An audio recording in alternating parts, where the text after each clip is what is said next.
Hello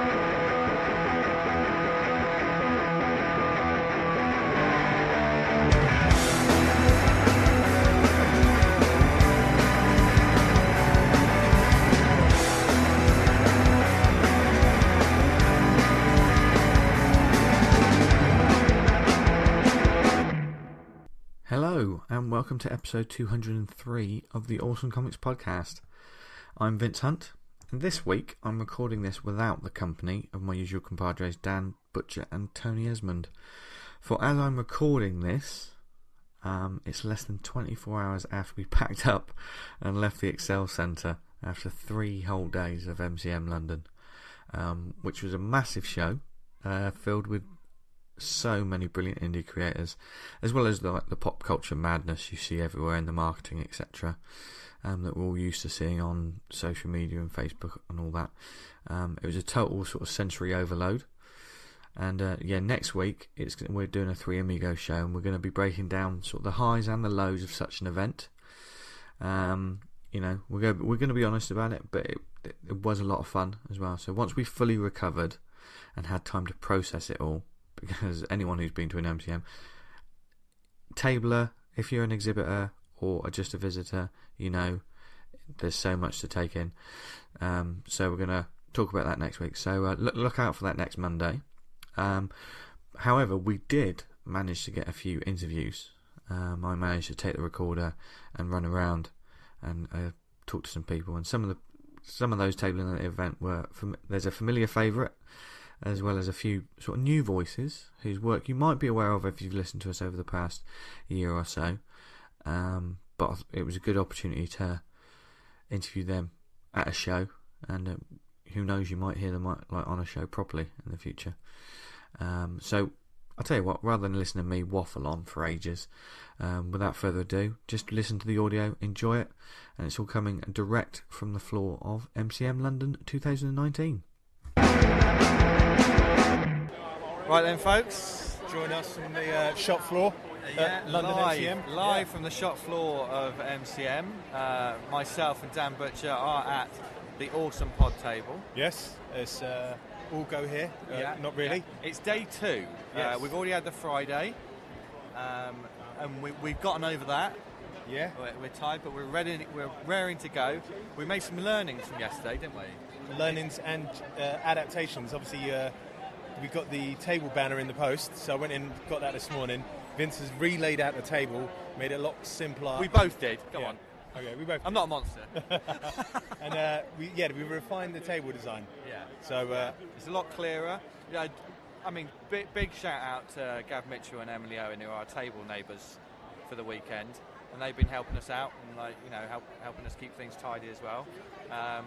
So it's good to have good table neighbours, isn't it? Oh God, yeah, definitely. I don't think this is going to be a quiet day, but on the quiet moments, you get someone to talk to, chat to. Yeah. The bants. Yeah, so we're going to try and get some interviews during this weekend. It'll probably be in the quieter moments. Yes. I mean, as I'm disrupting Dan as we speak because he's just drawing live. Currently doing a John Wick for Vince. Yeah. I'm starting a new commission idea. I've already got my Macready's from the thing, but my new thing is now John Wick. I may have talked another artist into doing one as well. But yeah, we're looking forward to the day. It's going to be busy. Yeah, I hope it's going to be very busy. Yeah. I mean, as we're talking, it's the morning and things are just warming up. You can probably hear lots of hustle and bustle in the background. We might not be able to get too many interviews today if it gets really busy, but we're going to run around, and there's lots of creators who we haven't talked to before here. I had that callback from Sarah's episode when you get the jitters on the Friday. Fucking hell.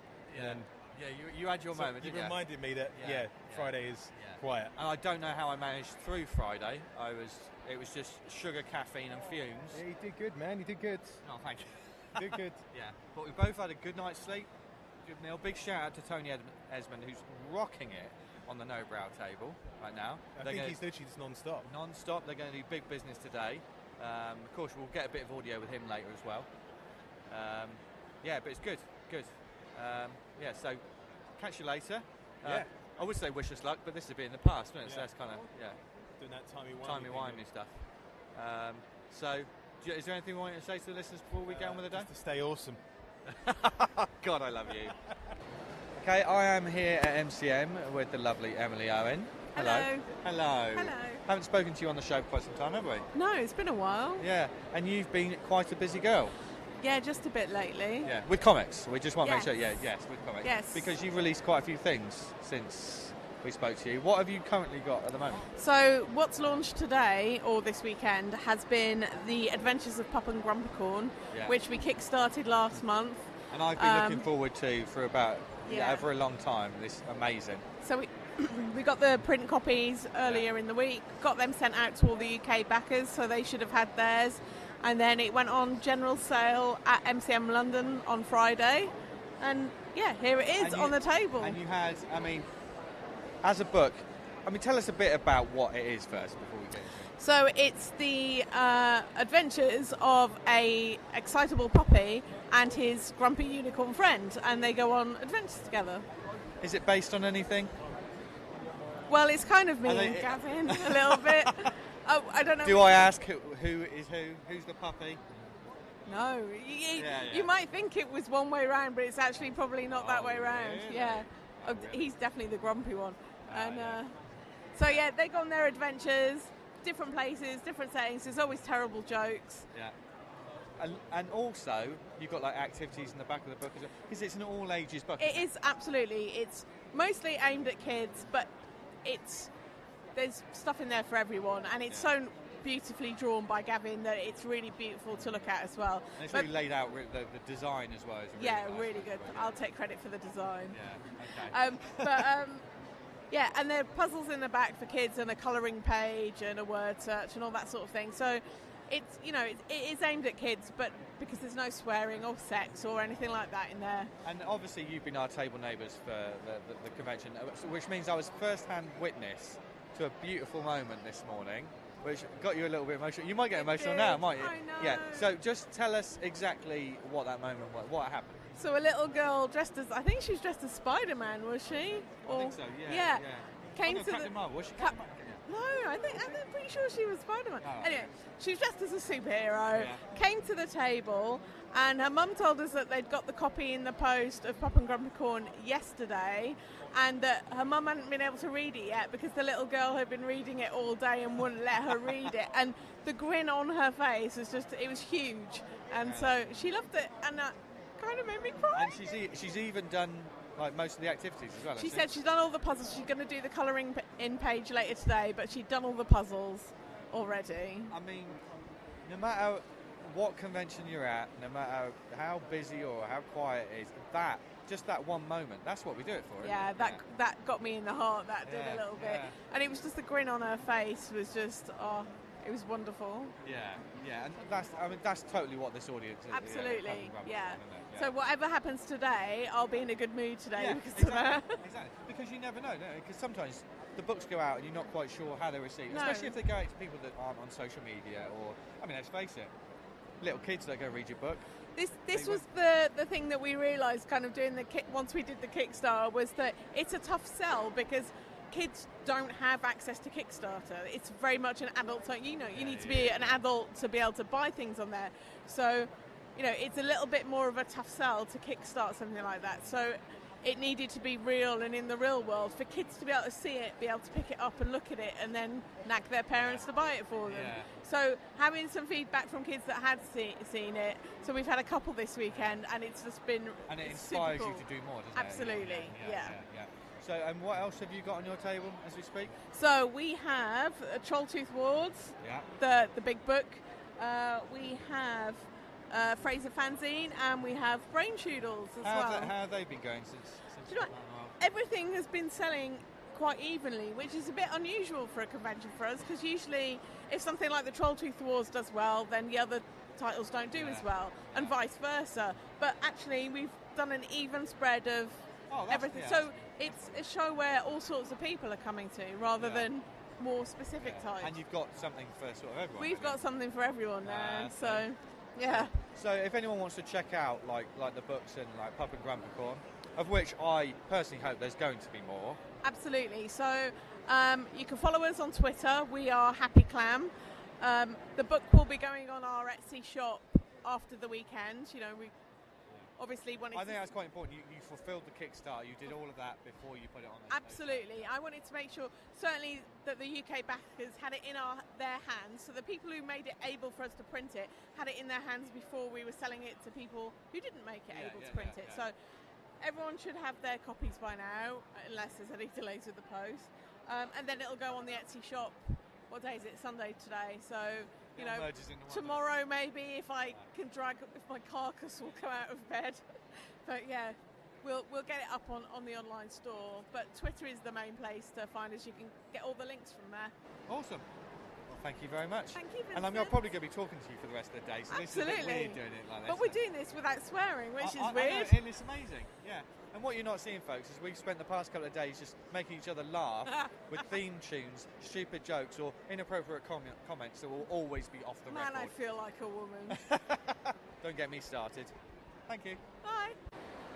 Okay, I'm here with a new voice to the podcast. I say new voice, but we've spoken about his work many times. I'm here with Martin Simpsons. Simo, is that how you say it? Yeah. Yeah, Simo, that's how you find him at the convention circuit. And if you don't know the name, then you'll know Needleman, because it's a favourite of a lot of people, I think. For those who don't know about Needleman, which is your first sort of... Is it your first... I've seen your work in anthologies, so it's your first proper book. Yeah, it's the first long-form bit of comics I've done. Yeah, I've done some little shorts before, and I did a little Kickstarter that collected lots of short stories called Misk, which I've sold out of. I don't have any more of them. Yeah. That was a few years ago. Yeah. I remember seeing you in the British Showcase anthology. There was was it a Santa Claus story? I can't remember. Was it a homeless man? It's like a homeless. He's there. There's a little print there. Yeah, it was like a sci-fi Santa almost, but not. It's like it was a homeless man who basically is imagining he's in this sort of dystopian world, and it turns out he's homeless basically, and it's all in his mind. Yeah. But Needleman's like a proper story. Now, what's Needleman about? What is Needleman about? Imagine a world. I hope you know. Imagine a world, Vince. a dystopian world where 99% of everyone is basically the workforce. They're the working class. And you have the 1%ers that are the ruling class. And as everyone here has been saying, London, basically. Yeah. So, and in this world, you have the enforcers of this world, if you like, are known or nicknamed as the Needlemen. And they're basically the people that make sure the working class are kept in order. And if anyone leaves their workplace when they shouldn't, because everyone's on endless shifts, then they're to bring them back or destroy them or eliminate them or whatever. Yeah. And the Needleman is about one particular Needleman who is on a case to find a woman who's gone missing, basically, from her workplace. And when he finds her, there's a big twist and a strange... things get complicated. Exactly. Yeah, exactly, yeah. I mean... I'm really great at doing that. I'll tell you what. Is that all right? Yeah, that's good. I'm terrible at describing things, I tell you. Really? Well, no, it told me exactly what, and the listeners exactly what we need to know.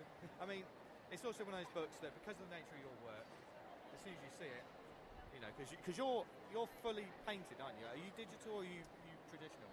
No, digital. Yeah, I paint in Photoshop, completely in Photoshop now. I mean, I do now anyway, just using a Wacom tablet. Yeah. I don't use a Cintiq. I prefer using a Wacom tablet and doing it on the screen. Your work's like really quite hyper detailed. Like Needleman himself, it's just covered in wrinkles. He's covered in wrinkles. Yeah. I mean, was he a sort of idea that you had for ages? You know, that visual. Yeah. In fact, I was going to do a book for Titan called Cricklick, and for ages and ages and ages, I was working with him on that, and then it fell through because they ended up going to do more licensed stuff, and a lot of the creator-owned projects fell through. And he basically, the main character looks the same. Yeah. That sort of long, thin-faced sort of guy. Sort of stuck with you, And when I look through my sketchbook, I keep seeing this same face. So I decided to go with that. You know, it's something about, for some reason, I keep drawing this face. Yeah. So it haunts your dreams. It haunts my dreams. I can't sleep at night. Help me. You're sharing your nightmares, and we love it. Yeah. Because the book itself, how many pages is the book now? Works to about just shy of 40. Yeah. So it's a decent size. It is, This version has I added extra pages and stuff, so I can never quite remember. But yeah, proper good value for money. And also you've got some fantastic sort of prints. Now, they're not just like your standard prints. I can never pronounce how you say it. It's just G-clay. A G-clay print. All it is just like a wet ink version of printing. So that when you print them, it looks sort of like the painted... And I go for a matte finish. It's got a canvassy sort of look. And it's just like a really high quality print.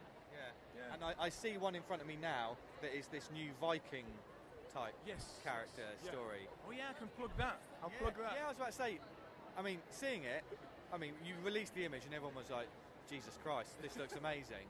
But what is that's about? Because obviously that probably won't be released until the new year, That's 2020. right. It's early, hoping for first quarter of next year. I'm hoping to kickstart it as well, because I've only ever done one Kickstarter before, and I'd like to do another. Yeah. And people do ask me. The people that funded my last book are always asking me, when's the next project? Yeah. So I'd quite like to self-publish this one rather than perhaps go through standard ways. Oh, yeah. And it's called Nord, and it's it's almost like a picture book more than it is a graphic novel. It's sort of part picture book, part graphic novel. It's basically very minimal. It's not about character or story. It's about a sort of dead Viking warrior, essentially, wandering through an afterlife, trying to find a place to rest, if you see. Nice. So he arrives on a flaming boat, on fire, and he gets off. Oh my God! Already, yeah. He gets off. You the had boat. me at hello. He gets off the boat on fire and proceeds to wander through this strange, dead, sort of spooky landscape. Going across fields, up into mountains, up to the top of a mountain, and then it comes to some sort of conclusion. So you're giving yourself, I mean, it's quite different from Needleman in terms of, Needleman's a very sort of industrial, it's very like... Needleman's a lot of technical stuff and a lot of character and plot, and I wanted to do something that was really just clear, just a bit, just simpler, more open, and a bit more, allow for a really slow pace of storytelling rather than to do lots of technical and working stuff. in things like natural beauty rather than like exactly landscape, much more natural things, not buildings, and because obviously this stuff's a nightmare to draw. And also you've got light coming through windows and all that stuff. But exactly. Although there are plans with Soaring Penguin to carry on Needleman as well, to expand on it and turn it into a full-length graphic novel as well. So I mean, seeing the two characters like on your table, like they look brilliant side by side. I think. Cool, man. Yeah, it's good. To colour coordinate it slightly. So no, it looks really good. Like if you see it, seriously, folks, if you see him at a convention, check out the table. It's worth every penny. All of this stuff. Thanks, and we love your work, but But I thought I'd finally get you on the show. A little taster. For when you It'll be weird when I listen and this appears. I'll be like, oh God, no. Oh, skip that bit. That's what the people normally do, but you can't get away from it now. I've got you. You're on record. No, but for those people who want like more of your comics and like find you and stuff, where can people find you? Do you know the best place is probably just martinsillustration.com. So it's martinsillustration, all one word.com, and you can get my Twitter and Instagram and all the various things are all there from that website. So that's the best place to go. Nice. So there you go. Go forth and get it. And thanks very much, dude. Thank you very much. Okay, folks, I am here at MCM. Well, I've been at MCM for the past couple of days, as you know, with Asa and Kat of Tales of Mystery. Hello, guys. Hello. Hello. New voices to the pod. Yes. Your table looks lovely. The books look lovely. Thank you very much. Have you had a fun weekend? Yeah, it's been good. Yeah, good experience to come down and see everyone. So And it is an experience, isn't it? Is this your first MCM? No, third London one. Yeah. We did a Birmingham one, which got destroyed by snow. Oh, really? Yeah. Oh, God. But other than that, it was good. But so we've done London before. Yeah. So you've experienced this madness before? Yes. Yeah, Saturday is something else here. Yeah, it was a bit, but it's been a fun weekend. But for those that don't know about Tales of Mystery, because I've seen you on the con circuit for a little while now, what is it about, basically? Who wants to go first? It's like they both want to jump in. Right. Who wants to go first? All right, I'll do it. Yeah. So Tales of Mystery is a noir mystery story about a private detective that gets trapped in the body of a black cat.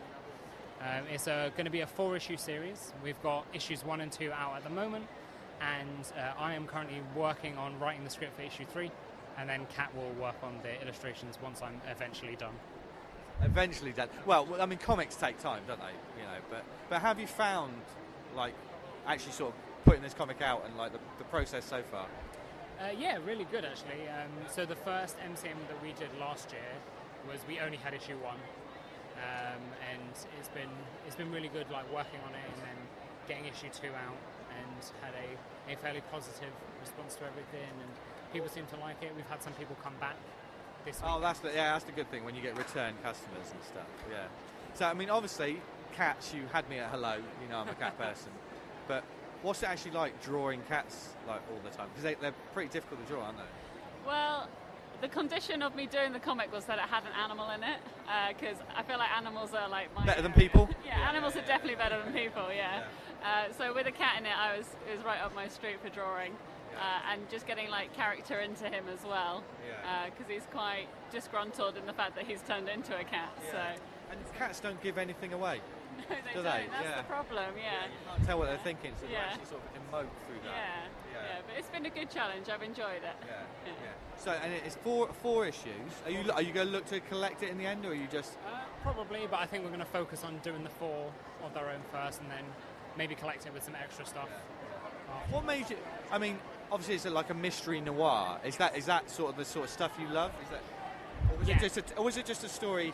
You know, some people like superheroes, and then all of a sudden they tell a horror story because it's just the story they have to tell. Or has pulp always been what you love? No, I love noir stuff. Yeah. I super love noir stuff, but I like doing stuff that's like, is this one thing, but weirder. Oh yeah. It's like, it's this. It's a noir story, but it's actually about a cat. And stuff like that. So I love traditional noir, and maybe I'll write traditional noir one day. But I like to write untraditional kind of stuff. But what's that like for you? I mean, I'm guessing you're maybe not from a noir sort of love.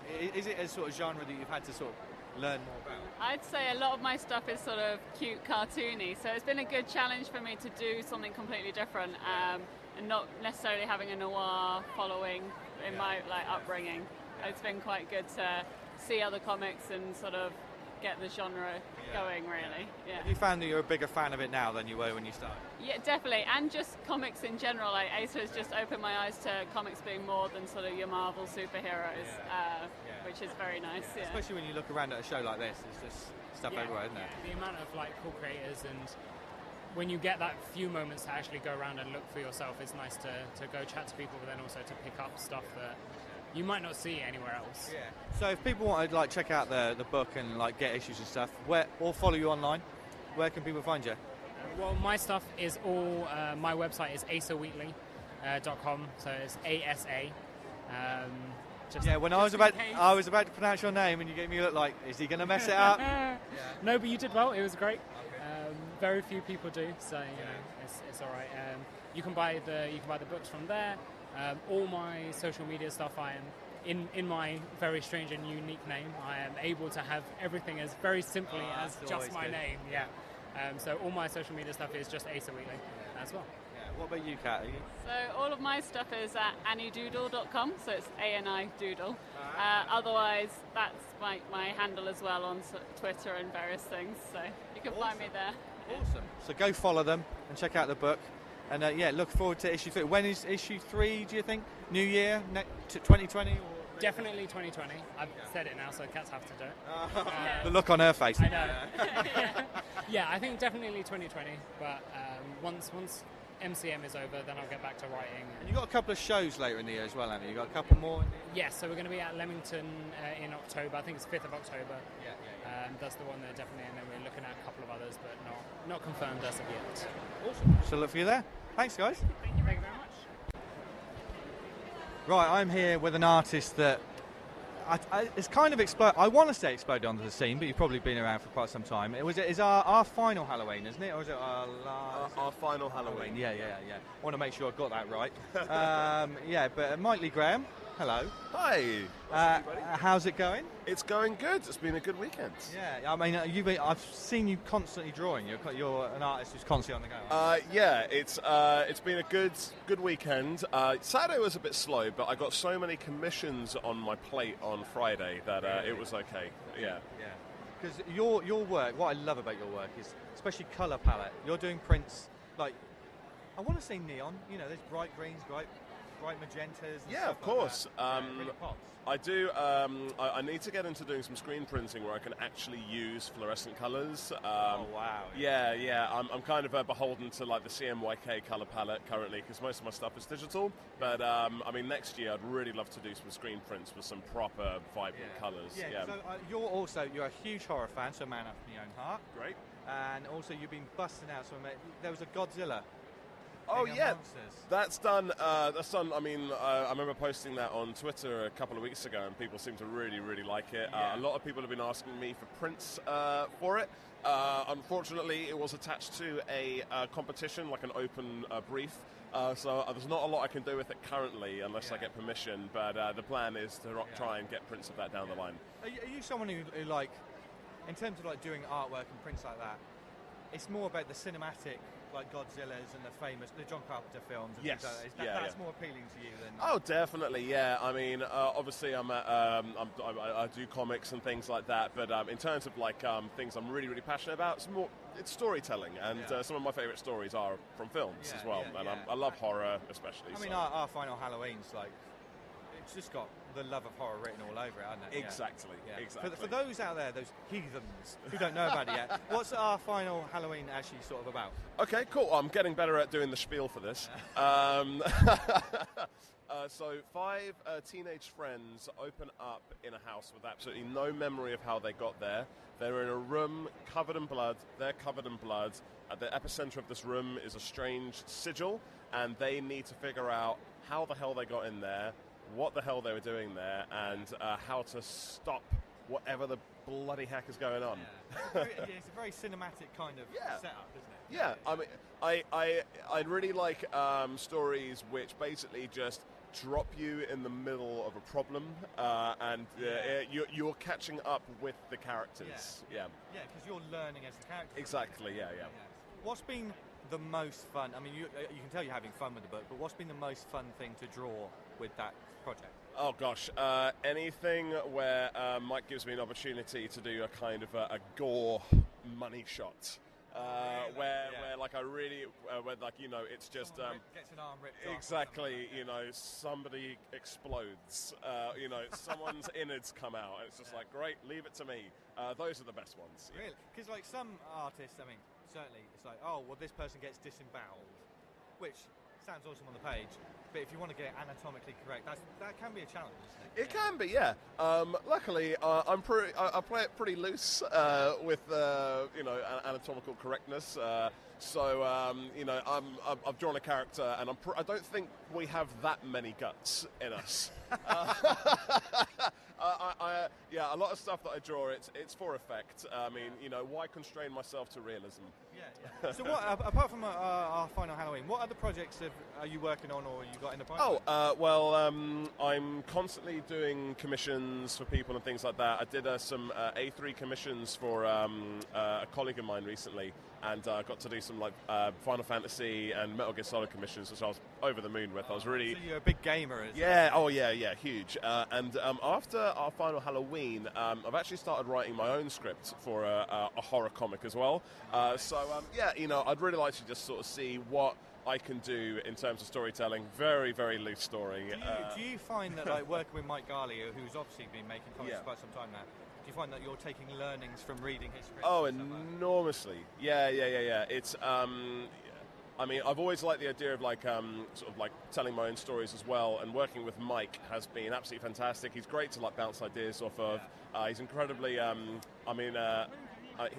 we're almost the same age as each other, but he's like a very nurturing figure in my life. He's been great. He's always offering advice. I love this because it makes it sound like an old man. I know. It sounds like I'm saying that like he's Mike raised me, and he's been great, a great father figure. But no, yeah, he's got such a really solid understanding of like when he's writing something, exactly how much space can be allowed for what I'm doing and things like that. Like, I don't think there's ever been an occasion where I've had to go back to Mike and say, listen, I think you've given me too much to do for this one page. It's like too much to juggle. So really? He's got an innate understanding of what can and can't be done on the page, which is great. And also, like, having confidence in the artist. It's like, well, yeah, he's working with you on this particular project because he wants you to... Exactly, and I think it's just a testament to how talented Mike is that he works with so many different artists as well, and I mean, I just only hear good things about working with him. You know, my own experience has been great as well. I don't think he can hear this. Which good. All right. Thank God, because we don't want to give him a big head. Send help. So your own work then, are you looking to do that maybe like next year, release it? Yeah, I think so. I think Mike and I should be finished on this kind of by the end of this year. Is it a two-part Final Halloween? Oh, right. Yeah. Well, I mean, when I first saw it, I thought, oh, it's just a one-shot. But then the way things end, no spoilers, folks. But read on. There's there's a lot more story to tell. It's like the Marvel Cinematic Universe lawyers are looking over, ready for you to spoil it, and they'll kill you. Exactly. Yeah, but until then, like, you're doing commissions and prints. And your Instagram is one of my favourite Instagrams, I will cheers, say. Yeah. thanks so much, I mean, I remember. I think was it Inktober you did like a horror thing. Yes. I'm probably gonna do horror again for Inktober this year. But this year I'm gonna be doing just like totally original stuff. So I'm not beholden to any kind of rules about what I can and can't print and what I can and can't sell. So I'll definitely be doing a booklet next year after Inktober. Amazing. So if people want to see more of your artwork and follow on, where can people find your work? I'm on pretty much everything's the same through social media to the name of my website. It's just simply Mike Lee Graham, no hyphens, no spaces. And I'm on Instagram, on Twitter, and my website. I update pretty regularly. I'm always posting new work, and I've been meaning to do more kind of personal stuff, like putting myself out there a bit more, talking about the process and how I work and things like that. But well, we'll be talking more in the future, my friend. Right. Yeah. Okay. Yeah. Very good. You heard it here first, folks. You heard it here first. He's heard it here first because he had no idea I was going to say that. But no, seriously. I mean, we're big fans of your work, and like you just sort of appeared out of nowhere, and I think it's only. This episode's going to be quite special because you're probably going to be too big to talk to us in a couple of years. Sure, well, we'll see. Thanks very much, man. Oh, cheers, mate. Thanks so much. So it had to happen at some point. You've heard the name many times. I'm surprised we haven't talked to him actually at a show before, but I'm here with Charles H. Raymond. Hello, sir. Hello, how are you? Well, we've had a conversation for 10 minutes, so you know exactly how I am. Yes, it's been a good MCM, hasn't it? It's been tiring. You've had a cracker. Yeah, well, the thing is, I'm used to doing Birmingham, which is 2 days. Yeah. So this extra day, I'm quite tired now. Yeah. But it's been He good. took a swig of energy drink before we started this, folks. I need to prepare myself. Yeah. But what you've got on your table, which I know you've been posting it online, but as well as your books, which we'll talk about in a minute, but you've been doing like commissions with a difference. Now, what do you do at your table? Okay, so I'll sort of talk where this came from. Yeah. So my first con was Birmingham MEC, and I was just like, okay, I'll do commissions, and nobody wanted one, and it felt as though it was like too broad of a subject by making them decide. So I sort of sat down and thought about like, what can I do, and I decided to make up my own Pokemon, which I call Fakeamon, and it's up to them to decide what animal and what like Pokemon type they want, and I'll make it up for them. And it seems to, especially, it's the right crowd for it, at cons. It's gone very, very well. And Pokemon has certainly, it's never been unpopular, but it's got a resurgence. Oh, absolutely. I mean, you'll find whenever there's like a new game coming out, or even like we just had the movie and stuff like that. Yeah. So it's probably the most popular it's been in a very long time. They get a one-of-a-kind, sort of their own Fakeamon sort of commission, really. Yeah, and so far no one's been unhappy. So you've been doing well on them, but you were just telling me that the books have done well today, haven't you? Definitely today, yeah. So I think it was last night one of the guys came out and said that Sunday tends to be a bit better for comic books. And so far that's definitely been the case. It's been a lot more relaxed, and I feel as though that a lot more of the punters have been happy to stand and actually talk to you about your comic, and then you can actually sell it. Sell them on it. What's been the ones that have been doing well? Is it Death Inc? Yeah, Death Inc.'s been the most popular, but that's like the meatiest one. It's the one I can talk most about. I find like with the short ones, people may pick up, read it, and put it down. Bit of a library, but hey. So for those who don't know, what's Death Inc. about? Okay, so essentially it's the Grim Reaper has been over in... Sorry. I lost it. You're nervous. You're around me. I can understand. I'm a Hollywood star, darling. So the idea is the Grim Reaper's been inundated with the job of bringing people to the afterlife. He's had to create housing for everyone. He's had to create jobs for these people, and in the end, he's created this society that is very similar to our own. He's hired people to do his own job for him, and there's this. It starts off with this guy called Stan, and he's alive. He's working a dead-end job and hates his life. He decides to make a massive change and quits his job. And as soon as he walks out of his office building, he's hit by a bus. He's then brought to the afterlife. He's not having a good time then. No. Especially then he's brought to the afterlife. He's then given a new job. He's given housing, and he finds himself exactly where he was. So, I mean, I call it a slice of death story. With this like mystery, some comedy thrown in, and it's just kind of like having a look of how we live our lives, but from the death side of things. And you've got 2 trades out of this as well. I do. Yeah. It's impressive. Yeah, I mean, that's, 2 years of work they are. And then there'll be the 3rd one out this year as well. Amazing. So when will you be launching that one? Hopefully in November. Are we talking a bubble? No, we're talking MCM Birmingham. Birmingham. Yes. Unfortunately, I did not get into Thought Bubble this year. Oh, shame. Whatever. Whatevs. Yeah. They're lost. No, that's cool though. I mean, it's definitely got a following as well, definitely. It's starting to now. Have you found people like picked up the first one and come back to the second? Yes. Yeah. What was it? When I launched the second one last year, I had someone come along and say they loved the first one and they were hoping. Oh, that's amazing. Yeah. So what else have you got? I mean, you've got like books like Chlorophyll, Swine Fever.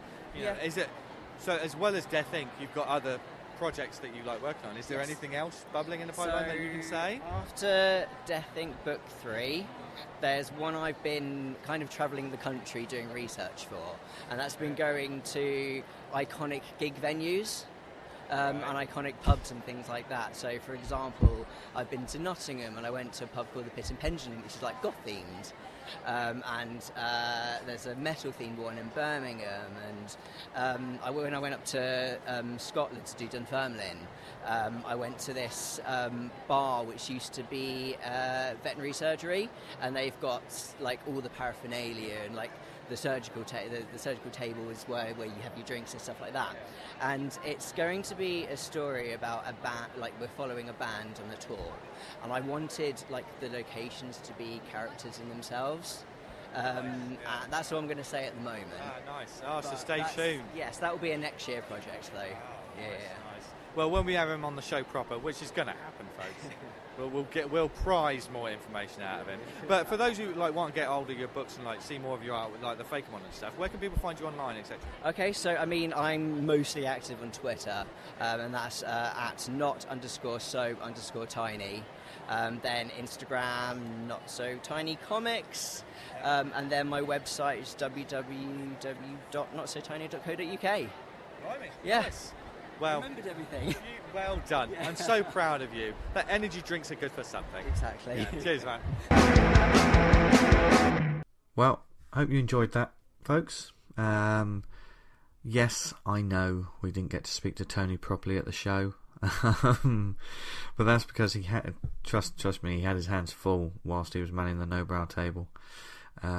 So look forward to his report from that side of basically the trader side of the tables next week as well. So there's plenty of different views we're going to get, and we're probably going to put a shout out to sort of get opinions and stuff.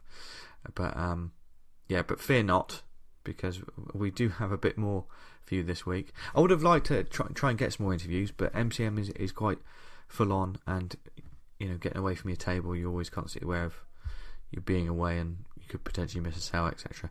So maybe next time. I think one time I might go as a sort of like visitor, just with a microphone, just to really threateningly jam a microphone in people's faces and just scare them to death.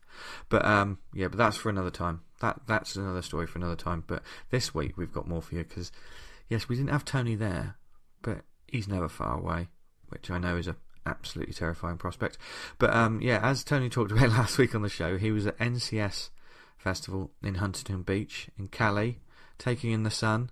Not only was he living the life, but he was doing what he loves most, and spending time with amazing comic creators and some absolute legends. But while he was there, he bagged us a couple of fantastic interviews too. So we thought we'd package that together with the audio we got. So so sit back, put your feet up, and enjoy this second batch of shop floor interviews. But this time from NCS Fest 2019. I am here with. Oh, we're in California. Look at us. He's nodding. Look, yeah. It is. It's been raining all day, but yeah, I'm here in California at the NCS Festival, and just so happens that in the same town lives AJ Dungo, the creator of In Waves, one of my favourite books for fucking years. To be fair, you can swear as well. So, fortunately, you come down to join us, and just a little bit about. Is this your first graphic novel, AJ? Yeah.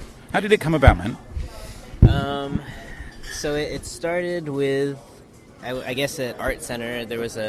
I was graduating, and I took a study abroad class.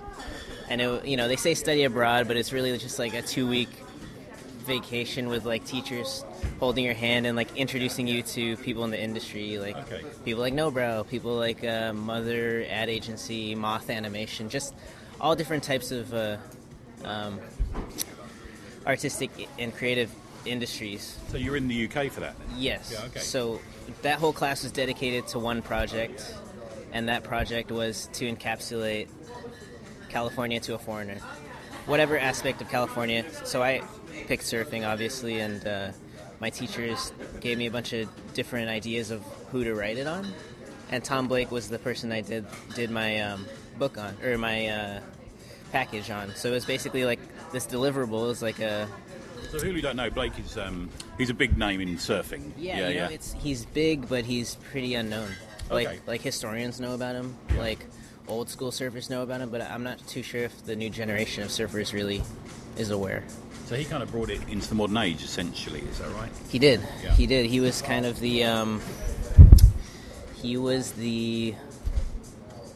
He introduced all the major advancements to surfing that would be built on to create the sport that is today. Like, he was just an innovator, and it wasn't just surfing. He also did like life rescue stuff, which I think he mentioned in a book was his proudest accomplishment because of all the lives he saved. Okay. And they still use it to this day, like the life ring.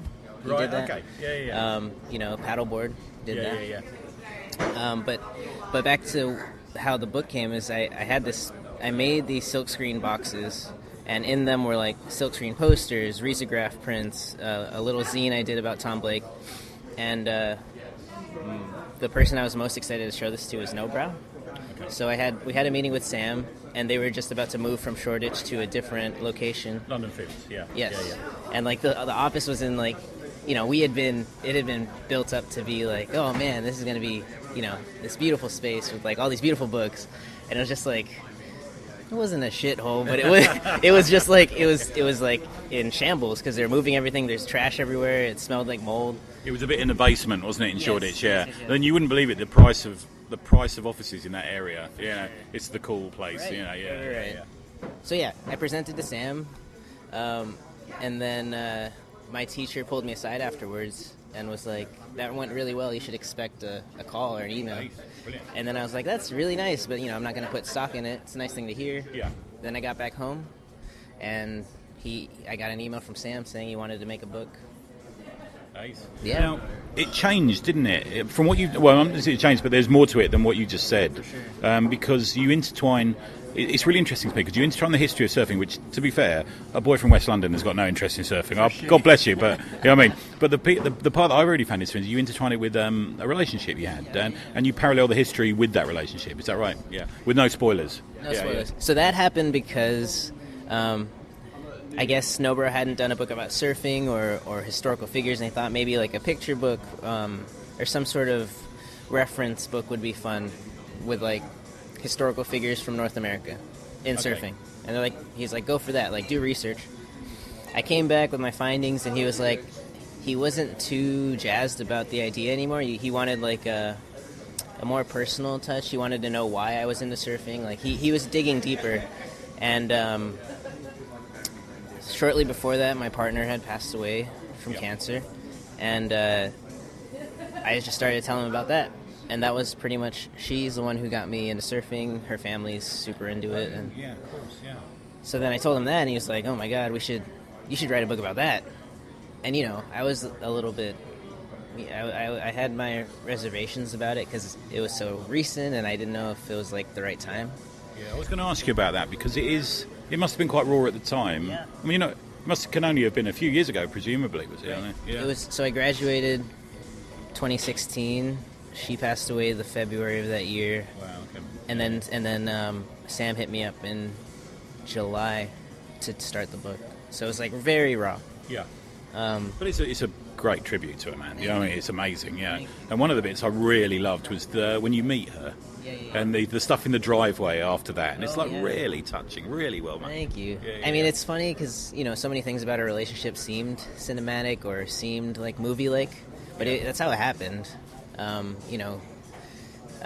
she'd always tell me like, "You should write about this one day. Write about this one day." Oh, really? Yeah, Okay, yeah. That's lovely. Yeah. Because I had done short comics about her. Okay. When I was in school, there would be assignments that were like, do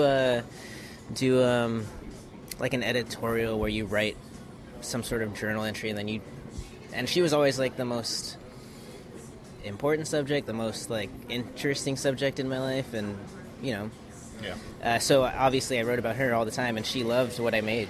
Oh, great. So I made like maybe like 2 or 3 comics, and she was like, "You should just make a book." Yeah. And then I was just like, yeah, one day. What I really liked about it as well is I suppose when you're out on a board, it's quite a lonely, quiet, not lonely, maybe just quiet and meditative sort of thing, isn't it? Really. Yeah. And the way you did that, because you don't overuse words. There's a lot of silent pages and where you're sitting on a board and stuff like that. Really, really beautiful. Yeah. So honestly, like I started the book with a huge script. It was just like. Right. It was just like so much, and I would just whittle down. It was just like a slab of marble, and I was just like hacking away at it till it was just something lean and as eloquent as I could make it. But there were moments in the book where there was text riddled all over it, and then the second I took it out, like there's instantly space. There's time for the reader to like breathe and like reflect. But it also that is true. Like when I'm out in the water, I think about that. It's my time to kind of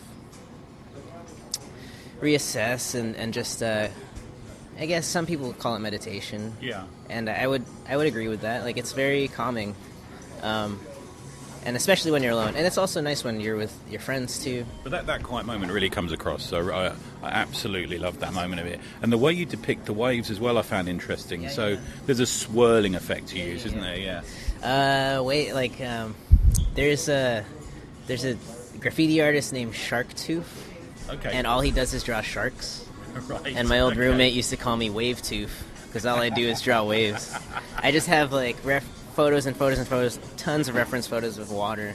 But yeah, I mean, like the lattice work and line work that I do, it's something that I've carried on since before I knew I wanted to make art for a living. Before art school, I would always just like do these. I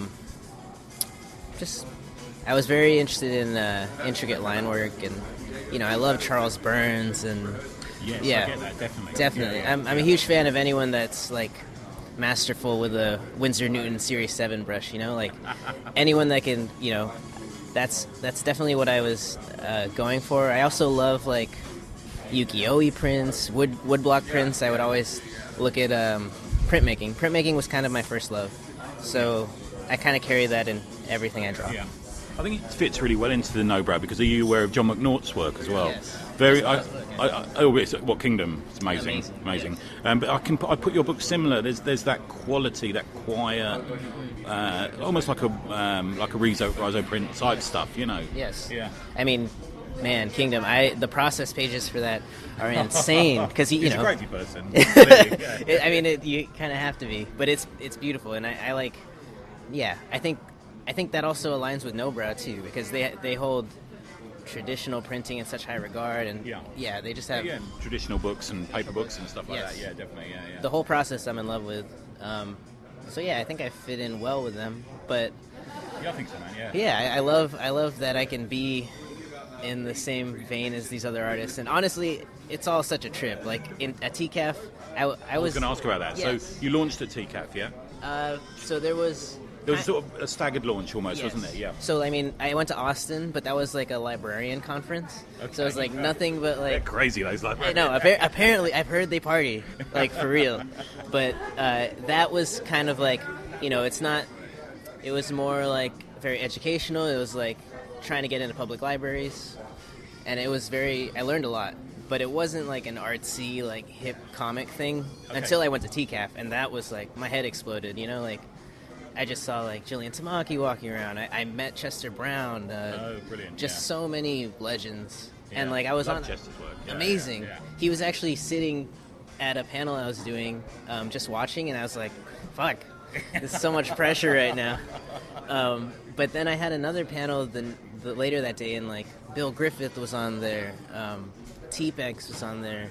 So many like heavy hitters, and it's so weird to be like sitting at the same table. How was the reception? Did you enjoy the reception for the book, or did it go well? It was amazing. There was an amazing moment where someone came to my table and was like, "Yeah, I bought this book because I had lunch with Craig Thompson," and he said like I asked him what I should be reading, and he said I just finished In Waves by H.A. Dungo. Like you should read that. Like I loved it, and I was like.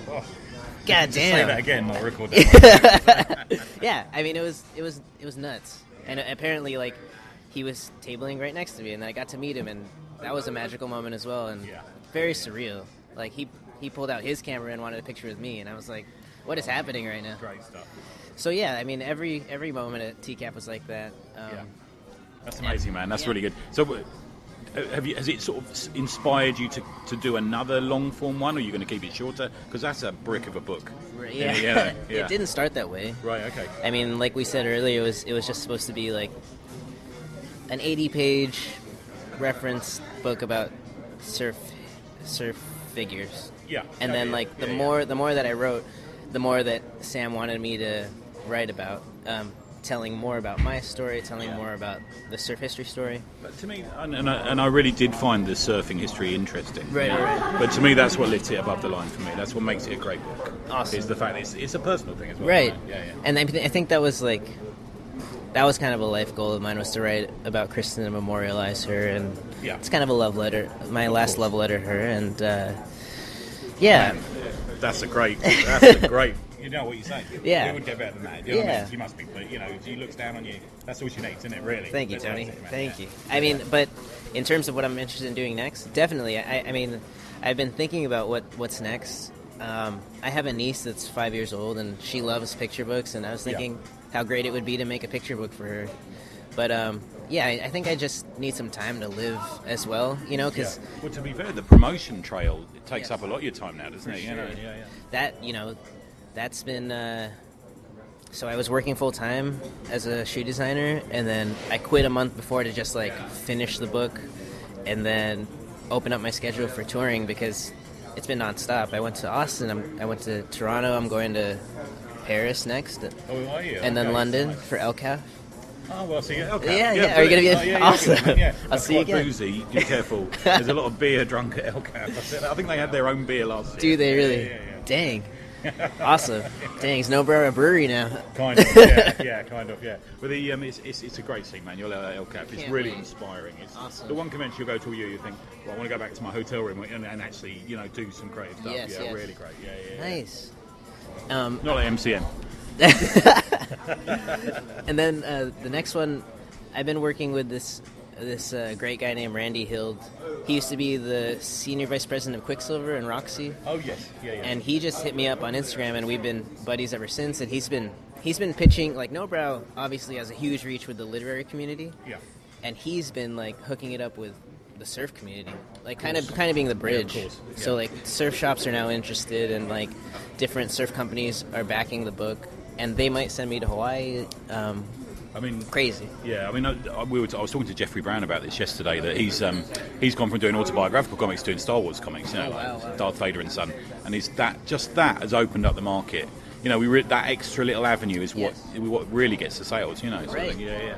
Yeah, I mean, that's something I'm realizing now is, not that you should be in a it should be a niche thing, but you should, like, I think your interests can expand your market, I guess. You know, obviously I didn't go into this book thinking that, but it's definitely opened so many doors, meeting so many people. That's brilliant, man. Thanks for that. Where can people find you, and where can people find the book? You can find me on Instagram at agedungs, and then my website's ajdungo.com, and I think you can buy the book anywhere, Nobrow or Amazon or, you know. It's available pretty much. Yeah, anywhere. Release now, yeah.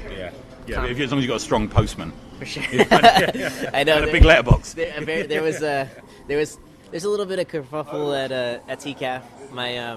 My family is from Toronto, so they came and cleaned out like the booth, and they started berating like the marketing no-brow people that were working, and they're just like, you should have known better, you should have brought like more. And then obviously 4 boxes of those books are so heavy. Yeah. And I drive around with them in my car all the time. I know what you're saying. So much. Yeah. So, you know, don't shoot the messenger. Yeah. Thanks, man. That's really good. I'm here with Boulay. Yeah. Hi. Do you use Giles when you're talking, or shall I only refer to you as Boulay? Okay, I use Boulay. It's easier to say for American people. Usually when I say my name is Gilles, in French they are like Giles, George, Jay. So I like the British one, Giles. I feel like I'm a character of Buffy. And also Giles is a great cartoonist from the great... Have you ever seen the Giles cartoon? No. Oh. I didn't know that. Yeah, I'll send you some. I'm going to check that out. Yeah, really good. So, I noticed that you're out through Soaring Penguin with notes. Yeah. And that's been out for a couple of years now, is it? Or Yeah. I know, but I also know that you do your blog in English as well now, Yes. do you? Why in particular? Is there any reason you see England as a good market for you? Or? Oh, well, we tried to sell the books with a lot of publishers, but they were all saying, well, it might be too French for us. And Soaring Penguin was the one who was the first to say, oh yeah, we are doing it. John Anderson, isn't it? Yeah, that's why we worked together. But after a while, it became more complicated to work together because of the distance and because I was not available a lot for like promoting the books. So right now we are like we are like taking different paths, let's say. Okay, fair enough. Okay, right, good. And what was the other part of the question? Oh, why did I translate? Well, English is like a really widely spoken language in the world. So I was like, if I want to touch the maximum people, I have to translate my webcomic in Spanish or Chinese or English. There is only one of the 3 languages I spoke, so I thought, let's go with English. Cool, yeah.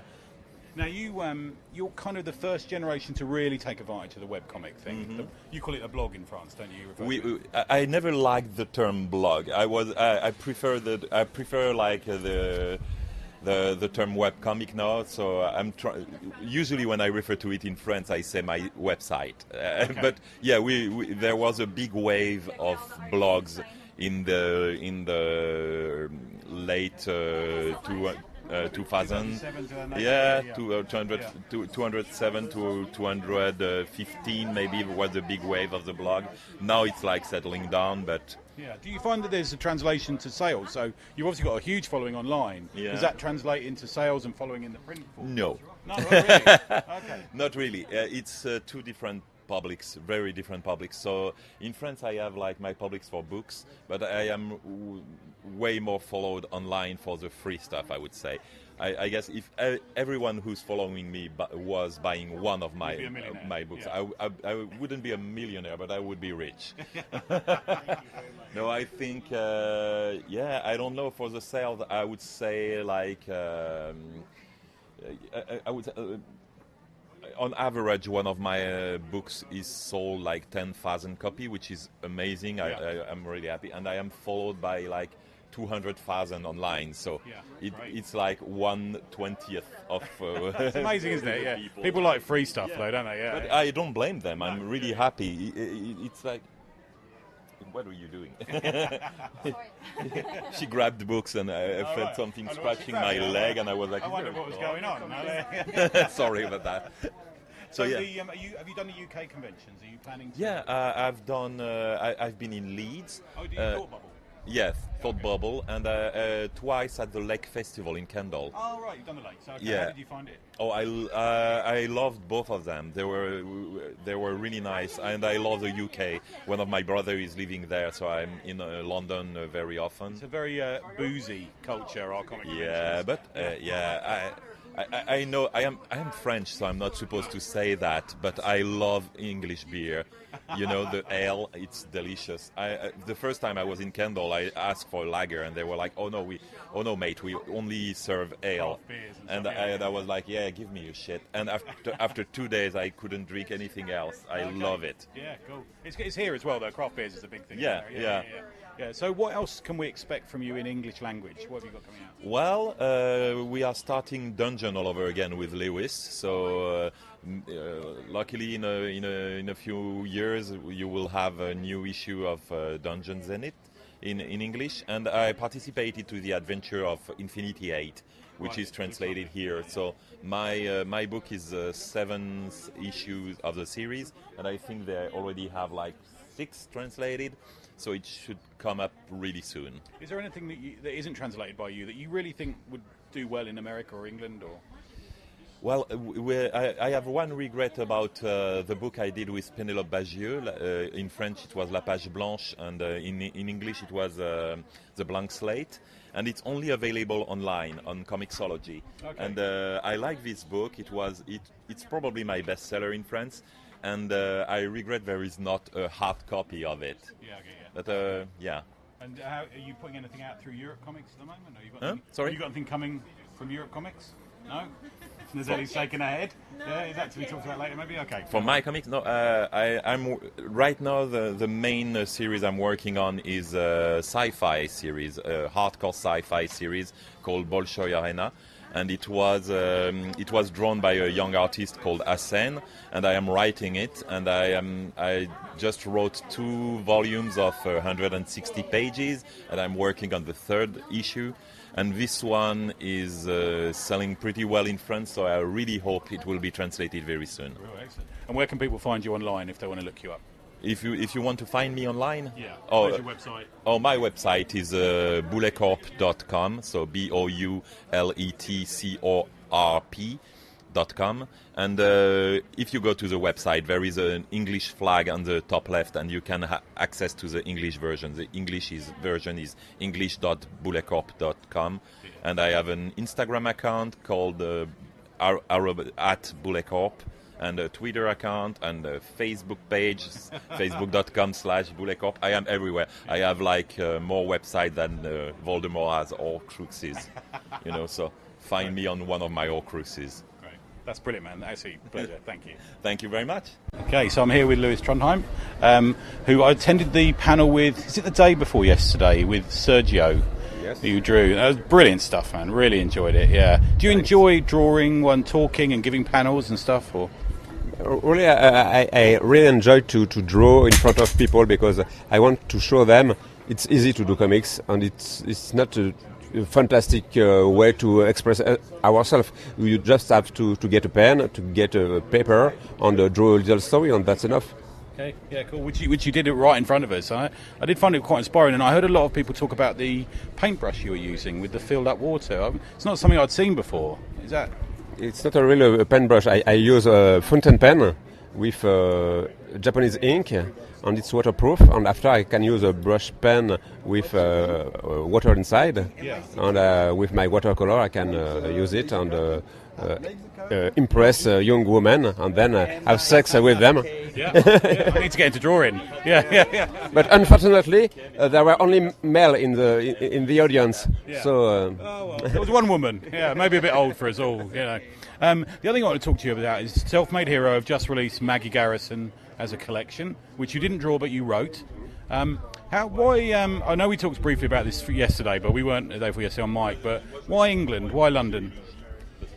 It was because of the guy who drew the Maggie Garrison, Stefan Wary, because he spent maybe 2 years of his life living in London, in the Kilburn suburb. I don't know. Yeah, yes, North London. Yeah, yes. North London, yeah. And he wanted to do a story, a crime story, but he didn't know how to write it, so he asked me to write a story, and I said why not, but I don't know really London. He said never mind, just write a story and I will find the good place for the character.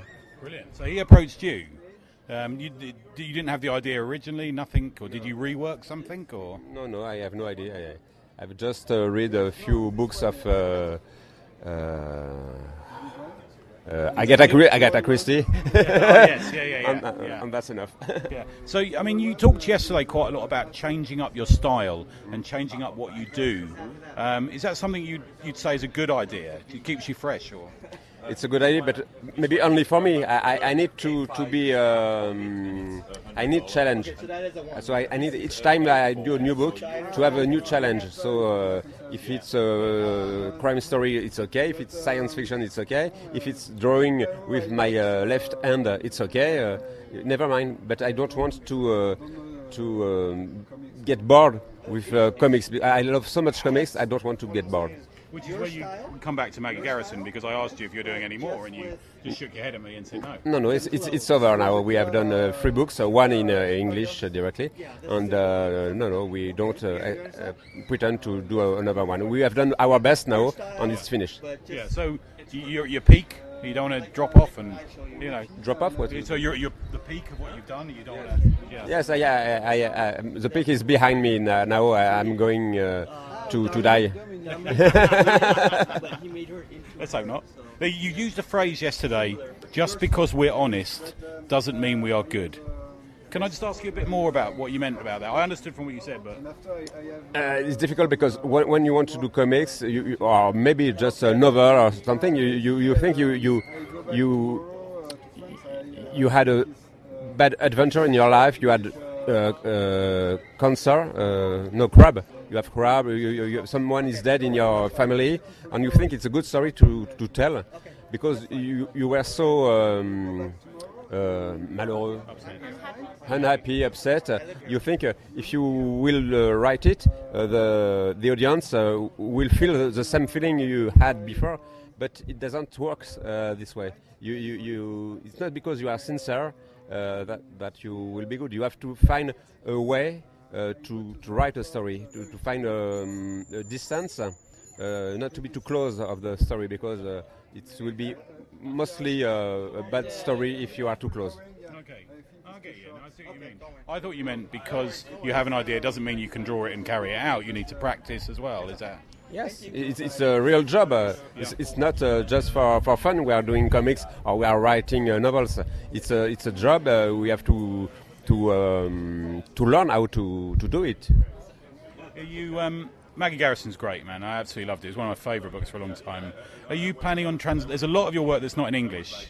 Have you got anything else coming out in English anytime soon? I really don't know. I'm sorry.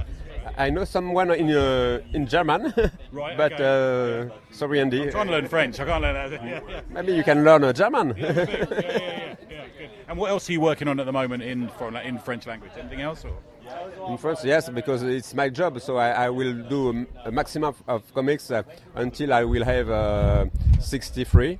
Then I will stop. It was 65 2 days ago. Yeah. Yes, 2 days, 63. This weekend bears so heavily on you. Yes. I don't want to do a shitty work one day, so I prefer to see a shorter. So it's the equivalent of being a boxer going out when you've got a perfect run. Yeah. Exactly. Yeah. Great. Dude, absolute pleasure. I'm a big fan of your work. Yeah, thank you. I'm sorry for my stupid English. No, it's brilliant. It's better than my friends. So there you have it, folks. Hopefully you enjoyed that second batch of interviews. Added some more books to your wish list to pick up at future conventions and more. Hopefully, who knows, maybe some of those creators will be over to England at some point in the future. Hopefully so. Or maybe we'll be able to get them on the show. You never know. Stranger things happen at sea. Before I sign off today, though, I just want to give a shout out to our weekly sponsors, Comic House. Normally this is a car crash of a sponsorship ad, but I'm going to try and get through it. Even with, as you can probably tell from my voice, I've been talking for 3 days straight. and anyone who's heard me talk knows that it's pretty much 90% nonsense. So but thank you to Comic House. I'm going to struggle through this sponsorship ad.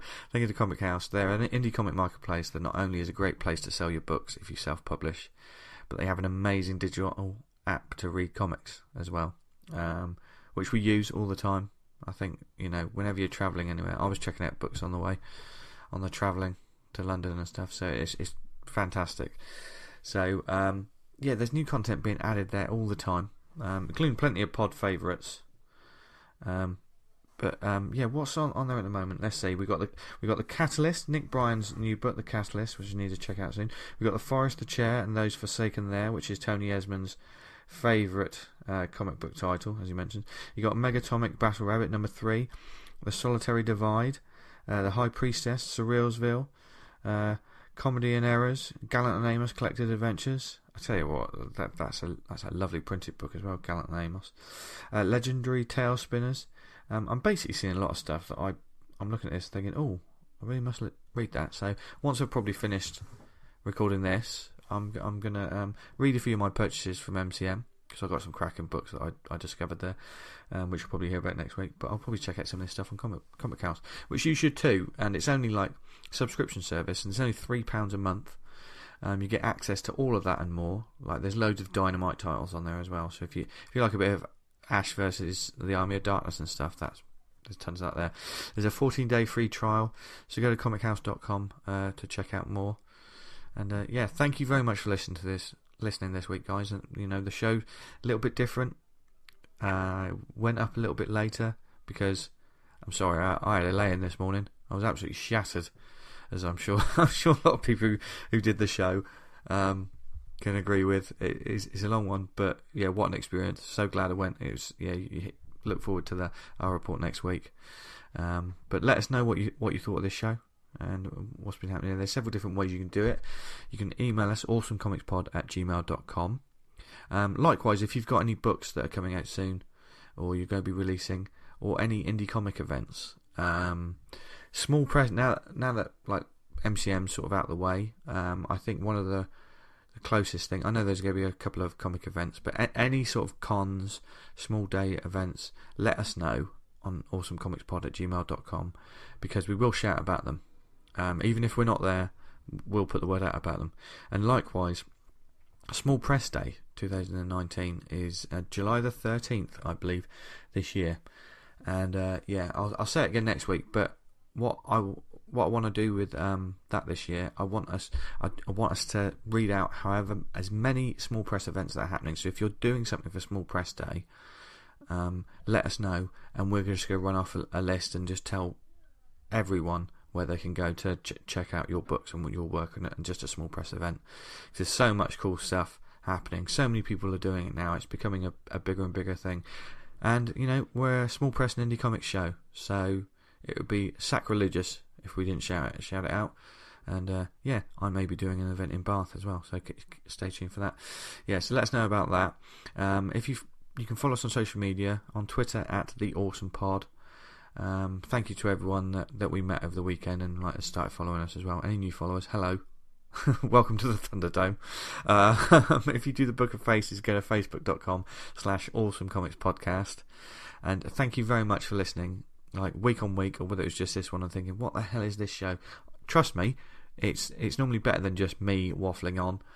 There's other people who actually know what they're talking about with me. So thank you for listening, whether it was on the website awesomecomics.podbean.com. You can also listen to us on iTunes, Spotify. There's lots of networks like Stitcher, Podnose, Podknife, Pod Esmond. It's not the same when he's not just reading off something in front of him. But yeah, please follow us on Twitter. You can follow me @JesterDiablo on Twitter and Instagram. Find out more about my comic at theredmousefrommars.com. Get into Dan's webcomic Vanguard, which is brilliant. And he's really killing it with the latest issues as well. VanguardComic.com, and on social media he's @VanguardComic, so follow him there. And Tony Esmond @EzoYes on Twitter. There's probably a picture of Steven Seagal, so you'll be able to recognise him. And neverironanything.blogspot.co.uk, where he's been doing a month of honest reviews which has been absolutely brilliant, fascinating, interesting, and he's going to be giving us a full rundown of that because that just finished. That's just finishing now. So be prepared to hear about that and the ups and downs of that, and it's been fascinating. So check out that blog because it's great anyway. Because Tony may sound like a child sometimes on this show, but I think he's, as a journalist, doing his reviews and stuff, there's no one better, if you ask me. So check that out. Thank you for following us. Have a brilliant ongoing week. If you went to MCM, no matter if you were an exhibitor or just visited for the day, get some rest, for God's sake. Put your feet up. You made it. You survived it. I know what it's like now. So I hope you all had a great time there, and you got home safe and travelled safe. But now let's just all have a great week. Read loads of comics, and from everyone that was at MCM, and from all of us here in the ACP, have a brilliant week. Read loads of indie comics, and as always, just stay awesome. See ya.